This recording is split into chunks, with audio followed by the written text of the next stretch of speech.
तो जय हिंद। आज हम समझने का प्रयास करेंगे कि पाचन तंत्र यानी डाइजेस्टिव सिस्टम क्या है और ये पाचन तंत्र कैसे काम करता है। इस पाचन तंत्र में क्या क्या अंग होते हैं और ये सारे अंग कैसे जुड़े होते हैं और ये क्या क्या काम करते हैं। जब हम किसी भोज्य पदार्थ को खाते हैं तो ये कैसे पाचन की क्रिया शुरुआत होती है और कहां से कहां तक जाती है। तो इस पाचन तंत्र में सबसे पहला जो अंग होता है वो हमारा मुख होता है। ये हमारा मुख होता है और इसी मुख से हमारी पाचन की क्रिया की शुरुआत होती है। मुख से जुड़ा होता है मुख गुहा और इस मुख गुहा से जुड़ा होता है ग्रसनी और इस ग्रसनी से ग्रासिका और ग्रासिका से जुड़ा होता है अमाशय। अमाशय से छोटी आंत और छोटी आंत से बड़ी आंत और बड़ी आंत के बाद ये एनस यानी गुदा में चला जाता है जहां से हम मल द्वार की त्याग करते हैं। तो जो भी पाचन की क्रिया शुरुआत होती है हमारे शरीर में वो पाचन की शुरुआत होती है मुख से। तो यहाँ 3 पॉइंट ध्यान रखने की जरूरत है कि पाचन की शुरुआत हो जाती है मुख से और आहार नाल की भी शुरुआत हो जाती है इसी मुख से और अंतः ग्रहण की शुरुआत हो जाती है। जो भोजन हम ग्रहण करते हैं और यहीं से पाचन की क्रिया की शुरुआत हो जाती है। यानी मुख हमारा पहला पाचन तंत्र का अंग होता है। इसके बाद आता है मुख गुहा। मुख गुहा में 3 भाग होते हैं। पहला होता है हमारा दांत, पहला होता है दांत और दूसरा होता है जीभ और तीसरा होता है लार ग्रंथि। पहला होता है दांत, दूसरा होता है जीभ और तीसरा होता है लार ग्रंथि। ये 3 भागों से मिलकर बनता है हमारा मुख गुहा। जब हम किसी भोजन को खाते हैं तो हमारा दांत काम क्या करता है? काटने का काम करता है, ठीक है। और जीभ क्या करता है? स्वाद का पता लगाता है। और लार ग्रंथि क्या है? लार भोजन को सानता है, ठीक है। तो अब दांत के बारे में समझते हैं कि दांत कितने होते हैं। दांत हमारे में 32 होता है, लेकिन दांत 4 प्रकार के होते हैं, ठीक है। कौन कौन दांत होता है? तो हमारा दांत काटने वाला होता है, जैसे हम कोई भोजन खाते हैं तो उसको काटता है तो काटने वाला। दूसरा होता है फाड़ने वाला दांत, मतलब कोई जटिल भोजन है तो उसको चीर फाड़ करता है। उसके बाद क्या होता है? जो भोजन को चबाने वाला होता है। उसके बाद क्या होता है? इसी भोजन को और छोटा छोटा टुकड़ा में काट कर यानी पीसने वाला होता है। तो दांत 4 प्रकार के होता है। कौन कौन? काटना, चीर फाड़ करना, चबाना, पीसना, ठीक है। तो काटने वाला कैसा होता है? जैसे आप मुंह में देखिएगा तो ऊपर देखिएगा तो ऊपर 4 गो नीचे 4 गो सामने ही दिखाई देगा, खुरपी की तरह दांत दिखाई देगा। तो ये दांत जो है जो सामने दिखाई देगा, यहाँ पे एकदम सामने दिखाई देगा, वो क्या करता है? काटने का काम करता है। जैसे आप कोई भी भोज्य पदार्थ को खाते हैं तो यही सबसे पहले काटता है। तो ये सामने जो ऊपर 4 गो नीचे 4 गो ये क्या करता है? काटने का काम करता है। उसके बाद देखिएगा कि यहाँ दोनों ऊपर नीचे नोकीला टाइप से 2 गो दांत होता है। देखिए यहाँ पे क्या होता है? एक नोकीला टाइप से ऐसे दांत होता है। ऐसे क्या होता है? नोकीला टाइप से दांत होता है जो क्या करता है? फाड़ने का काम करता है। ये नोकीला वाला फाड़ने का काम करता है। उसके बाद जैसे आगे बढ़िएगा, इधर पीछे पड़े बढ़िएगा तो यहाँ 2 गो ऊपर होगा, फिर 2 गो नीचे होगा, दोनों तरफ 2 गो ऊपर 2 गो नीचे होता है। ये क्या करता है? ये भोजन को चिबाने का काम करता है। देखिए ये 2 गो, यहाँ 2 गो, फिर यहाँ 2 गो, फिर यहाँ 2 गो, यानी ये दोनों जो है क्या करता है? चबाने का काम करता है, भोजन को चबाने का काम करता है। उसके बाद फिर भीतर पढ़िएगा, पूरा अंतिम में जड़ में जो दांत पाया जाता है वहां 3 गो दांत होगा, ऐसे 3 गो, दोनों तरफ 3 गो दांत होगा। ये काम क्या करता है? ये पीसने का काम करता है, यानी जो भोजन काट के जाता है उसको ये फाड़ने का काम करता है। उसके बाद जो भोजन जाता है ये चबाने का काम करता है। जो चबाया हुआ भोजन होता है उसको और मेहिया करने के लिए ये दांत होता है जो पीसने का काम करता है। तो इसका नाम क्या जानते हैं? इसको काटने वाला को कहते हैं इंसाइजर, यानी जो मुंहवा पर होता है सबसे पहले उसको क्या कहते हैं? इंसाइजर। उसके भीतर जो फाड़ता है, जो भोज पदार्थ को फाड़ने का काम करता है उसको क्या कहते हैं? कैनाइन कहते हैं। क्या कहते हैं?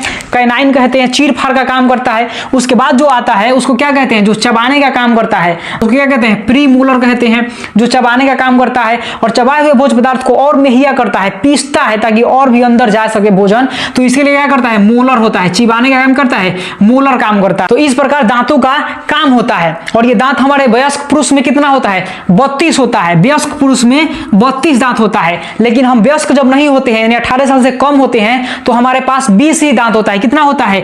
20 दांत होता है। छोटे बच्चों में 20 दांत होता है, जिसे दूधा का दांत कहा जाता है। लेकिन ये दूधा का दांत परमानेंट नहीं रहता है, ये टूट जाता है। उसके बाद जो दांत जमता है उसके बाद से ये परमानेंट दांत रहता है। लेकिन तो इसीलिए इन दांतों को अस्थायी दांत भी कहते हैं। लेकिन यहाँ पे जो मोलर दांत है यानी अंतिम में 3 गो जो दांत है, यानी जबड़े का सबसे पीछे 3 गो ऊपर 3 गो नीचे जो दांत होता है वो दांत वयस्क पुरुष में ही निकलता है। बच्चों में वो दांत नहीं निकलता है। जो दूधा का दांत टूट जाता है उसके बाद दांत जमता है, उसके बाद ये प्री मोलर दांत जमता है जो पीसने वाला दांत होता है। उस प्रकार ये दांत 32 होता है। तो दांतों का अगर सूत्र देखना होगा तो 2 1 2 3 बटा 2 1 2 3 होता है, ठीक है। और यहाँ पे देखिएगा कि दांतों को अगर पूरा संख्या में निकालना है तो इस तरीके निकाल सकते हैं कि जैसे ये 4 गो नीचे काटने वाला हो गया, 4 गो ऊपर काटने वाला हो गया, तो ये 4 गो बराबर 8 गो हो गया। उसके बाद क्या होता है, 2 गो ऊपर फाड़ने वाला होता है, 2 गो नीचे फाड़ने वाला होता है, तो 2 गो क्या हो गया, 4 गो हो गया। उसके बाद क्या होता है, 2 गो इधर चबाने वाला, 2 गो इधर चबाने वाला, तो ऊपर 4 गो, और फिर 2 गो नीचे चबाने वाला, 2 गो नीचे चबाने वाला, तो नीचे 4 गो, तो 4 गो कितना हो गया, 8 गो हो गया। उसके बाद में पीसने वाला दांत होता है, यहाँ 3 गो, यहाँ 3 गो, यानी ऊपर 6 गो और नीचे हूं 6 गो, तो कितना हो गया, 12 गो हो गया। इस प्रकार टोटल दांत कितना हो गया, 32 गो हो गया। तो इस प्रकार दांत की संरचना होती है और ये दांत बना होता है कैल्शियम से और फास्फोरस से, और ये दांतों को सुरक्षा प्रदान करता है। ये दांतों में चमक होता है, जैसे किसी का दांत देखेगा तो पियरी धैले रहेगा, जैसे कि सोना का दांत है उसका, लेकिन किसी का दांत पूरा चमकने लगता है शीशा की तरह, तो उसके दांत को चमकने का कारण है फ्लोटीन होता है। तो अब दांतों के बारे में समझ गए, अब समझते हैं दूसरे भाग जीभ के बारे में कि जीभ का क्या है और जीभ के कितने भाग होते हैं, ये कैसे खट्टा मीठा पहचान कर लेता। तो मुख गुहा के अब दूसरे भाग को देखते हैं जीभ के बारे में कि जीभ एक मसल संरचना होती है जिसका अगला भाग जो होता है वो मुक्त अवस्था यानी खुला अवस्था में होता है, लेकिन इसको जो पीछे की भाग होती है यानी जो पीछे का भाग होती है वो जुड़ा हुआ होता है क्या, फ्रेनुलम से पीछे वाले भाग जुड़ा हुआ होता है। और इस जीभ पर बहुत सारे दाने दाने जैसे अंकुर पाए जाते हैं, देख रहे हैं बिंदु टाइप से, ये दाने दाने अपने जीभ पर देखिएगा तो इस पर दाने दाने जैसे अंकुर पाए जाते हैं, जो क्या बोलते हैं, पेपिला अंकुर बोलते हैं। क्या बोलते हैं, पेपिला अंकुर बोलते हैं। और इसका काम क्या होता है, इसका मुख्य काम होता है स्वाद का पता लगाना। हमारा जीभ है जो 900 प्रकार के स्वाद को पता लगा सकते हैं। जैसे गांव देहात में देखिए कैसे कहता है कि इसका जीभ बड़ा चतुर है जी, तो यही है अंकुरा पेपुला अंकुर जो 900 प्रकार के स्वाद को पता लगा लेता है, यही काम करता है। और ये जीभ जो होता है 4 भागों में बटा होता है जो अलग अलग प्रकार के स्वादों की जानकारी देता है। मुख्यतः जो स्वाद होती है वो 4 प्रकार की होती है, जैसे कि मीठा हो गया, नमकीन हो गया, खट्टा हो गया, कड़वा हो गया। इस जीभ का जो अगला भाग होता है, ठीक है, जो अगला भाग है ये जो अगला भाग है ये क्या करता है, मीठा की जानकारी देता है। ठीक है, कोई खाद्य पदार्थ मीठा है तो यही बता देता है तुरंत। जैसे देखिए कोई चीनी होगा, ऐसे चाट कर देखता है कि ये मीठा है कि तीता है। ठीक है, तो ये अगला जो भाग है वही बता देता है कि ये मीठा है। ठीक है, उसके बाद जैसे इसके ऊपर बढ़िएगा तो यहीं पे थोड़ा सा दोनों तरफ ये भाग होता है जो क्या बताता है, आपको नमकीन की जानकारी देता है। जैसे जीभ के इसके यहाँ पे जो भाग होगा ऐसे, उसको ये नमकीन के जानकारी देता है। उसके बाद ऊपर जो बढ़िएगा ये जो वाला एरिया है दोनों तरफ, यानी जीभ के जो इधर साइड वाला जो एरिया है दोनों तरफ, वो क्या बता देता है, वो खट्टे की जानकारी देता है कि कोई भोज्य पदार्थ खट्टा है कि क्या है। उसके ऊपर जो बढ़िएगा सबसे ऊपर यानी जहां ये फ्रेनुलम से जुड़ा हुआ होता है जीभ, जहां अंदर से फ्रेनुलम से जुड़ा हुआ होता है अंदर, वहां पे क्या बताता है, कड़वे की जानकारी देता है। पूरा अंदर जाएगा तब, जैसे दवाई वही खाते हैं तो जब अंदर जाता है पूरा कड़वाहट लगता है, तो यही ये बता देता है। यानी जीभ के जो अग्र भाग होते हैं यानी सबसे अगला हिस्सा होता है उसे मीठे की जानकारी मिल जाती है। जीभ के पक्ष भाग होता है यानी सबसे पीछे जब जाइएगा तो कड़वा की जानकारी मिल जाता है, यानी आगे से मीठा और पीछे से कड़वा की जानकारी मिल जाती है। उसके बाद जीभ के जो पार्श्व भाग है, पार्श्व भाग मतलब क्या है, साइड का जो भाग है उससे क्या मिल जाता है, खट्टे की जानकारी मिल जाती है। और जीभ के जो अग्र पार्श्व भाग है, अग्र यानी अगला, पार्श्व यानी साइड में, और इस दोनों के बीच में जो जगह होती है, यानी ये देखिए साइड में और ये अगला, इसके दोनों के बीच में जो जगह होती है, इससे क्या पता चलता है, नमकीन के बारे में पता चल जाता है। तो ये जीभ हमारा यही काम करता है, 900 प्रकार के स्वाद बताता है, इतना चटोर है हमारा जीभ। और उसके बाद ये 4 भागों में बटा हुआ होता है। कौन कौन से भाग में, कड़वे की जानकारी देता है, खट्टे की, नमकीन की और मीठे की।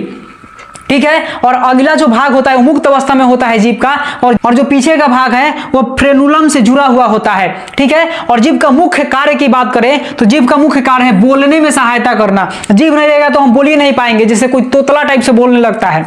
ठीक है, तो ये जीभ नहीं रहेगा तो हम बोल नहीं पाएंगे क्लियर तरीके से, तो बोलने में सहायता करता है। दूसरा जीभ का काम क्या है, ये मुख और दांत को, जो हमारा मुंह है और दांत है, जैसे हम घर में झाड़ू लगाते हैं ना, वैसे ही जीभ जो है हमारे मुंह में झाड़ू लगाता है और दांत को और मुंह को साफ करके रखता है, जिसकी वजह से बदबू भी नहीं आता है। ठीक है, उसके बाद क्या है, ये स्वाद का पता लगाता है। जीभ क्या है, स्वाद का जो 900 प्रकार के स्वाद का पता लगाता है। तो अब हम मुख गुहा के दांत के बारे में समझ गए, जीभ के बारे में समझ गए, अब समझते हैं लार ग्रंथि के बारे में।